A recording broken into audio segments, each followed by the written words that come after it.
Hi students, Miss Collins here. As you know, my throat was really hurting and I was struggling with speaking yesterday when you saw me, which is actually still today. But so I'm at home.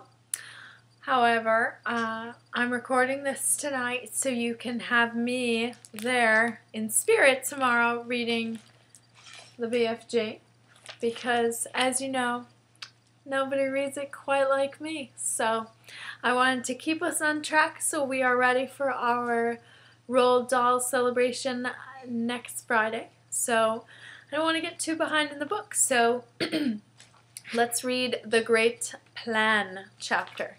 So everybody make sure you turn to your chapter, your page, find it in your book. And let's get started.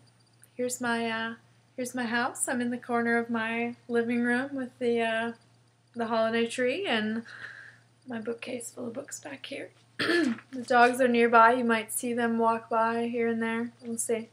But, alright, let's get started. The Great Plan. "We've absolutely got to stop them," Sophie cried. "Put me back in your pocket quick, and we'll chase after them and warn everyone in England they're coming." "Redunculous and impossible," the BFG said. "They's going 2 times as fast as me, and they's finishing their guzzle before we is halfway." "But we can't just sit here doing nothing," Sophie cried. "How many girls and boys are there going to eat tonight?" "Many," the BFG said. "The flesh lump-eating giant alone has a most squackling wopsy appetite." Here's Charlie. "Will he snatch them out of their beds while they're sleeping?" "Like peas out of a puddle," the BFG said. "Oh, I can't bear to think of it," Sophie cried.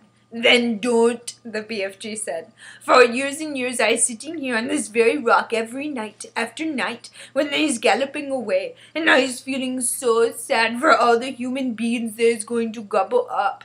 But I has got to get used to it. There's nothing I can do. If I wasn't a titchy little runty giant only 24 feet high, then I wouldn't be stopping them. But that is absolutely out of the window." "Do you always know where they're going?" Sophie asked. "Always," the BFG said. "Every night they's yelling it at me as they go bootling past. The other day they was yelling, 'We's off to Mississippi and Missouri to guzzle them both.'" "Disgusting," Sophie said. "I hate them." She and the big friendly giant sat quietly side by side on the blue rock in the gathering dusk. Sophie had never felt so helpless in her life. After a while, she stood up and cried out, "I can't stand it. Just think of those poor girls and boys who are just going to be eaten alive in a few hours' time. We can't just sit here and do nothing. We've got to go after those brutes." "No," the BFG said. "We must," Sophie cried. "Why won't you go?" The BFG sighed and shook his head firmly. "I has told you 5 or 6 times," he said, "and the 3rd will be the last. I is never showing myself to human beings." "Why ever not?" "If I do, they will be putting me in the zoo with all the jiggy raffs and the crocodile dillies." "Nonsense," Sophie said. "And they will be sending you straight back to the orphanage," the BFG went on. "Grown-up human beings is not famous for their kindnesses. There's all squiffle rotters and grink sludgers." "Oh, that's simply not true," Sophie cried angrily. "Some of them are very kind indeed." "Who?" the BFG said. "Name one." "Oh, the Queen of England," Sophie said. "You can't call her squiffle rotter or a grink sludger." "Well," the BFG said. "You can't call her Squeak Pip or a Knot Muncher either," Sophie said, getting angrier and angrier. "The flesh lump eater is longing dearly to guzzle her up," the BFG said, smiling a little now. "Who? The Queen?" Sophie cried aghast. "Yes," the BFG answered. "Flesh lump eater says he's never eating a queen, and he thinks perhaps she has an especially scrumdiddlyumptious flavor." "How dare he?" Sophie cried. "But Flesh lump eater says there's too many soldiers around her palace, and he doesn't try it." "He better not," Sophie said. He is also saying he would like very much to guzzle one of the soldiers in his pretty red suit, but he is worried about those big black furry hats that he is wearing. He thinks they might be sticking in his throat. I hope he chokes, Sophie said. Fleshlamp Beater is a very careful giant, the BFG said. Sophie was silent for a few moments. Then suddenly, in a voice filled with excitement, she cried out, "I've got it! By golly, I think I've got it!" "Got what?" said the BFG. "The answer," cried Sophie. "We'll go to the Queen. It's a terrific idea. If I went and told the Queen about these disgusting man-eating giants, I'm sure she'd do something about it." The BFG looked down at her sadly and shook his head. "She is never believing you," he said. "Never in a month of Mondays." "I think she would." "Never," the BFG said. "It is sounding such a wonky tall story. The Queen would be laughing and saying, 'What's off a rubber squash?'" "She would not." "Of course she would," the BFG said. "I has told you before that human beings is simply not believing in giants." "Well, then it's up to us to find a way of making her believe in them," Sophie said. "And how is you getting in to see the Queen, anyway?" the BFG asked. "Now hold on a sec," Sophie said. "Just you hold on a sec, because I've got another idea." "Your ideas is full of codswoggle," the BFG said. "Not this one," Sophie said. "You say that if we tell the Queen, she'd never believe us?" "I is certain she wouldn't," the BFG said. "But we aren't going to tell her," Sophie said excitedly. "We don't have to tell her. We'll make her dream it." "That is an even more fuss-bungling suggestion," the BFG said. "Dreams is a lot of fun, but nobody is believing in dreams either. You is only believing in a dream while you is actually dreaming it. But as soon as you is waking up, you is saying, 'Oh, thank goodness it was only a dream.'" "Don't you worry about that part of it," Sophie said. "I can fix that." "Never can you fix it," the BFG said. "I can. I swear I can. But first of all, let me ask you a very important question. Here it is. Can you make a person dream absolutely anything in the world?" "Anything you like," the BFG said proudly. "If I said I wanted to dream that I was in a flying bathtub with silver wings, could you make me dream it?" "I could," the BFG said. "But how?" Sophie said. "You obviously don't have exactly that dream in your collection." "I do not," the BFG said, "but I could soon be mixing it up." "How could you mix it up?" "It's a little bit like mixing a cake," the BFG said. "If you was putting the right amount of all the different things into it, you was making the cake come out any way you want. Sugary, spongy, curranty, Christmassy, or grub-switchy. It is the same with dreams." "Go on," Sophie said. "I has zillions of dreams on my shelves. Right or left?" "Right," Sophie said. "I has dreams about bathtubs, lots of them. I has dreams about silver wings. I have dreams about flying. All I has to do is mix those dreams together in the proper way, and I is very quickly making a dream where you is flying a bathtub with silver wings." "I see what you mean," Sophie said. "But I didn't know you could mix one dream with another." "Dreams like being mixed," the BFG answered. "They're getting very lonesome all by themselves in those glassy bottles." "Right," Sophie said. "Now then, do you have dreams about the Queen of England?" "Lots of them," the BFG said. "And about giants?" "Of course," the BFG said. "And about giants eating people?" "Swiggles of them," the BFG said. "And about little girls like me?" "And those is the commonest of all," the BFG said. "I has bottles and bottles of dreams about little girls." "And you could mix them all up, just as I wanted you to?" Sophie asked, getting more and more excited. "Of course," the BFG said. "But how is this helping us? I think you was barking up the wrong dog." "Now hold on," Sophie said. "Listen carefully. I want you to mix a dream where you will blow into the Queen of England's bedroom while she is asleep. And this is how it will go. Now hang on a minute, the BFG said. How is I possibly going to get near enough to the Queen of England's bedroom to blow in my dream? You is talking dumb silly. I'll tell you that later, Sophie said. For the moment, please listen carefully. Here is the dream I want you to mix. Are you paying attention? Everybody paying attention? Okay. Very close, the BFG said. I want the Queen to dream that 9 disgusting giants, each one about 50 feet tall, are galloping to England in the night. She must dream their names as well. What are their names again? Flesh Lump Eater, the BFG said. Man Hugger, Bone Cruncher, Child Chewer, Meat Dripper, Gizzard Gulper, Maid Masher, Blood Bottler, and the Butcher Boy. Let her dream all those names, Sophie said, and let her dream that they will be creeping into England in the depths of the witching hour and snatching little boys and girls from the beds.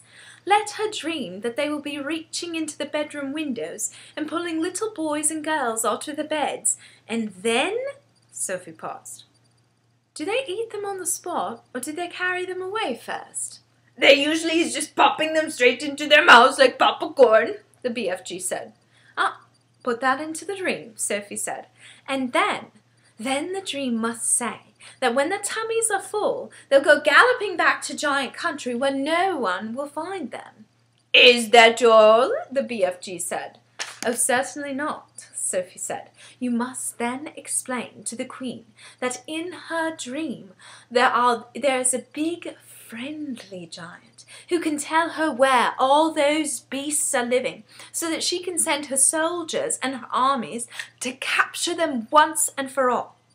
And now, let her dream one last and very important thing.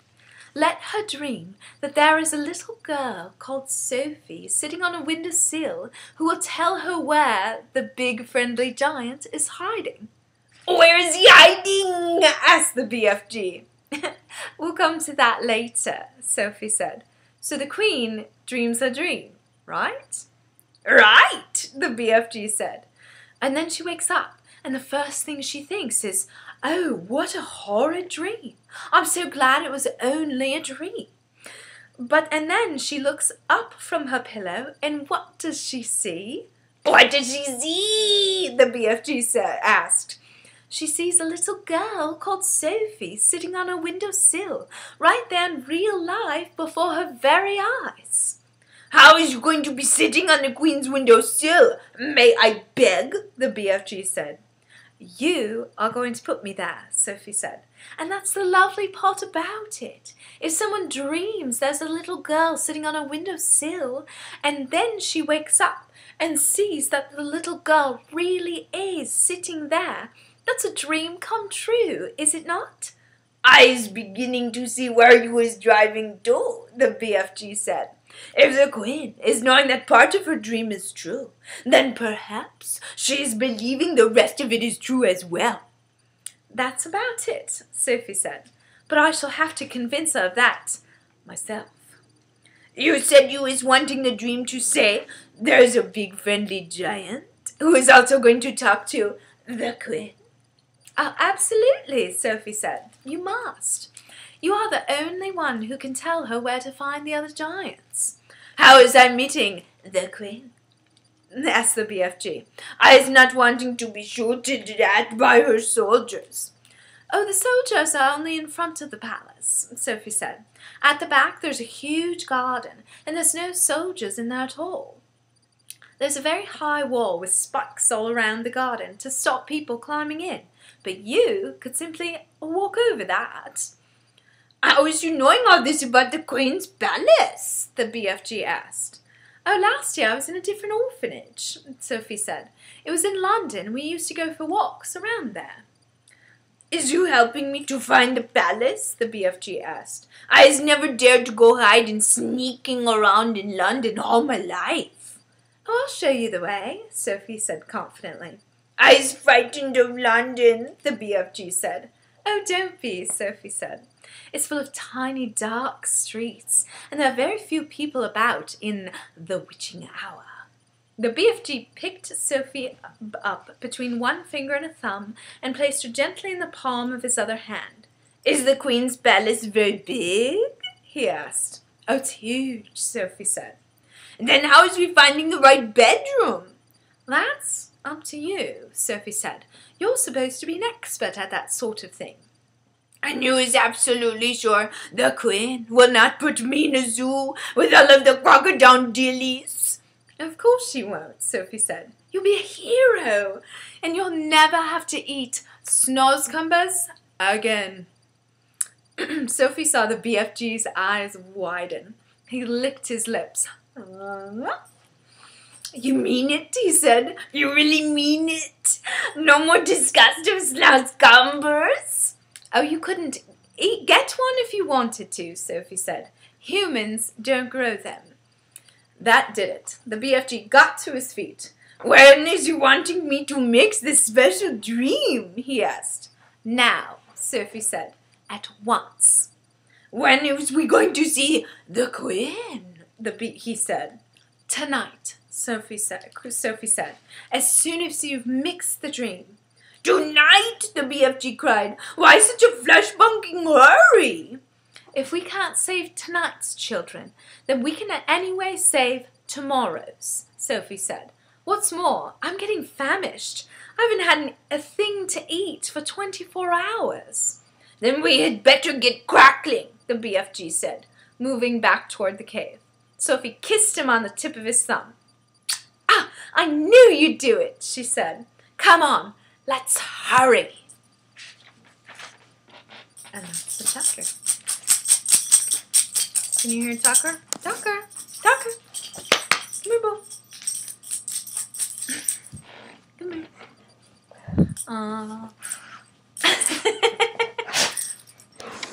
He's all pumped. It's like, who are you reading to? Alright, thanks guys for listening. Oh, Charlie wants to come say hi too.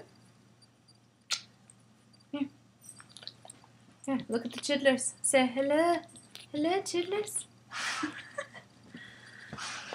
Oh, Tucker's got to play too. Alright guys, thanks for listening. And now you have choice work time. So you can work on... Dun dun dun. Here are your choices. You need to finish your Roald Dahl book. Remember that needs to be done by Friday. Sorry, Tucker's a little scratch in his collar. Finish your Roald Dahl book.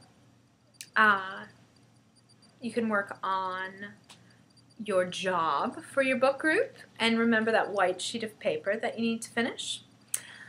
Make sure you're all ready for that on Friday. Because when I'm back tomorrow, I'll start showing you the scrapbook paper stuff that you'll be putting it on. And you can also work on, if you happen to bring your spelling, I know my class already has that in there, but the other two classes, if you brought your spelling, you can also work on, if you have writing tasks to do, or if the computers are available next door, you can do Kid Biz as well. Woo. And you can also, remember the articles about a penguin, right? And you can also work on your Scholastic News, which looks like a giant issue, but remember, if you at least read the 2 articles and answer the questions on the back, that's due on tomorrow, due on Thursday. If you're done with your Roald Dahl book, then you can choice read. But if you're choice reading, that means you're done with your Roald Dahl book. So, alright, I miss you guys. I hope you're being well behaved for your guest teacher. And I love you. Be good. Make sure I don't just love you, but I love your behavior too. Okay? Alright. See you tomorrow. Okay. Good night.